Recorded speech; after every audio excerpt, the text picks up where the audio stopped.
जब कोविड आया तो दुनिया के तमाम देशों की स्थिति देखने योग्य थी। हर तरफ मौत ही मौत नजर आ रही थी। कुछ टीवी चैनलों के माध्यम से बातों को बढ़ा चढ़ाकर पेश किया जा रहा था तो कोई थाली बजाता नजर आ रहा था। लेकिन कोविड महामारी ने थमने का नाम नहीं लिया। इसको लेकर तमाम देश में एक चिंता थी। ये चिंता होना जायज़ भी था। कुछ लोगों ने मुसलमान भाइयों को टारगेट भी किया। कैसे? मैं दो घटनाओं की बात करूँगा।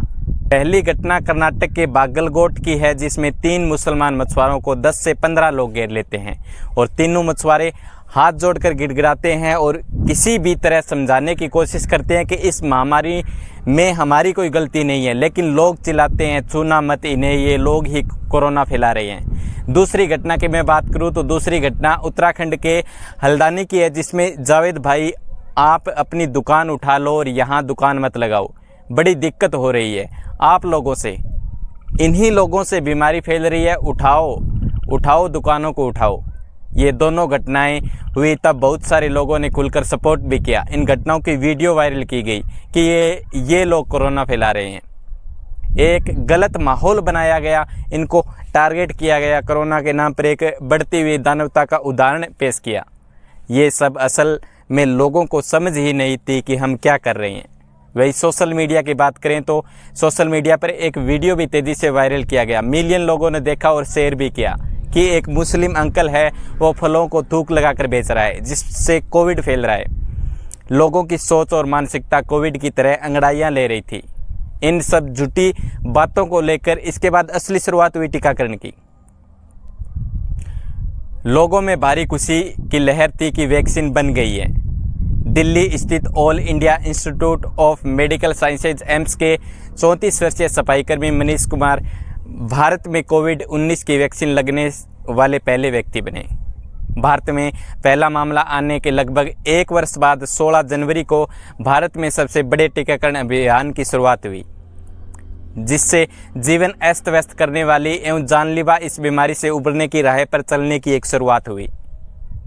स्वास्थ्य एवं परिवार कल्याण मंत्रालय इस टीकाकरण अभियान को 3 चरणों में चलाएगा, जिसमें सबसे पहले स्वास्थ्य कर्मियों का टीकाकरण होगा, इसके बाद फ्रंटलाइन कार्यकर्ता तथा आवश्यक सेवा कर्मी और इसके बाद 50 वर्ष से अधिक और अन्य बीमारियों से ग्रसित लोगों का टीकाकरण हुआ। और थाली बजाते बजाते हमने टीकाकरण भी करवा लिया और एक टीकाकरण करते फेसबुक और इंस्टाग्राम पर फोटो भी लगा दी। अब असली थाली वाली कहानी तब समझ आई जब आज की तारीख में कोविशील्ड वैक्सीन बनाने वाली कंपनी ने कोर्ट में कबूल किया कि इस वैक्सीन को लेने वाले हार्ट अटैक या ब्रेन स्ट्रोक हो सकता है।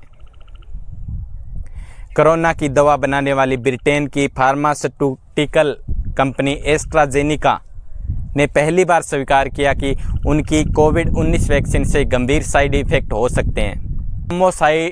टोफेनिया सिंड्रोम से शरीर में खून के थक्के जमने लग जाते हैं या बॉडी में प्लेटलेट्स तेज़ी से गिरने लगती हैं। बॉडी में ब्लड क्लॉट की वजह से ब्रेन स्ट्रोक या कार्डियक अरेस्ट की आशंका भी बढ़ जाती है। एस्ट्राजेनिक ने इस साल फरवरी महीने में यूके हाईकोर्ट के समक्ष वैक्सीन के साइड इफ़ेक्ट के आरोपों को स्वीकार भी किया, लेकिन साथ में कंपनी ने वैक्सीन के पक्ष में अपने तर्क भी रखे। बता दें कि कंपनी इस वैक्सीन को दुनिया भर में कोविशील्ड और वैक्सजेवियन नाम से बेचती है। कोविशील्ड वैक्सीन बनाने वाली कंपनी एस्ट्राजेनिका ने इससे होने वाले गंभीर साइड इफेक्ट की संभावना को स्वीकार किया। कंपनी ने ब्रिटेन की एक हाई कोर्ट में स्वीकार किया कि इस वैक्सीन को लेने के बाद थ्रोम्बोसाइटोपेनिया सिंड्रोम जैसे साइड इफेक्ट हो सकते हैं। अब कंपनी ने तो अपनी बात कह दी और टीकाकरण भी हमने करवा लिया। अब आगे इस चीज़ को कैसे कंट्रोल किया जा सकता है? कोविड के बाद आपने बहुत सारी खबरें भी सुनी होगी कि उस व्यक्ति ने अचानक हार्ट अटैक आ गया, तो कुछ लोगों ने ये भी सवाल खड़े किए कि अचानक इतने हार्ट अटैक मरीज क्यों बढ़ रहे हैं, और सरकार पर अंगुली भी खड़ी करी इस बात को लेकर कि वैक्सीन का साइड इफ़ेक्ट के कारण ये सब हो रहा है। असली सवाल सरकार से ये है कि क्या ज़रूरी था वैक्सीनेशन करना?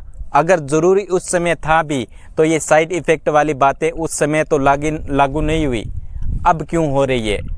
आम जनता में भय का माहौल है, होना भी चाहिए। जान सबको प्यारी है, हर कोई जीना चाहता है, जीने का अधिकार भी है, लेकिन ये अधिकार कब काम आए? जब वैक्सीन अपना जो दुष्परिणाम है वो दिखा रहा है। अब क्या हो सकता है? इस गलती का सही करने का सरकार के पास कोई रास्ता है, या जो बनाया रास्ता है उसी पर चलते चले, या अपनी राय ज़रूर देवें और बताएं कि सच में हमें नुकसान हुआ है या नहीं हुआ। इस पोस्ट को ज़्यादा से ज़्यादा शेयर करें और धन्यवाद, शुक्रिया। ठरकोन मानगढ़ चैनल पर अगर आप नए हो तो फॉलो ज़रूर करें और इस वीडियो को ज़्यादा से ज़्यादा शेयर करें।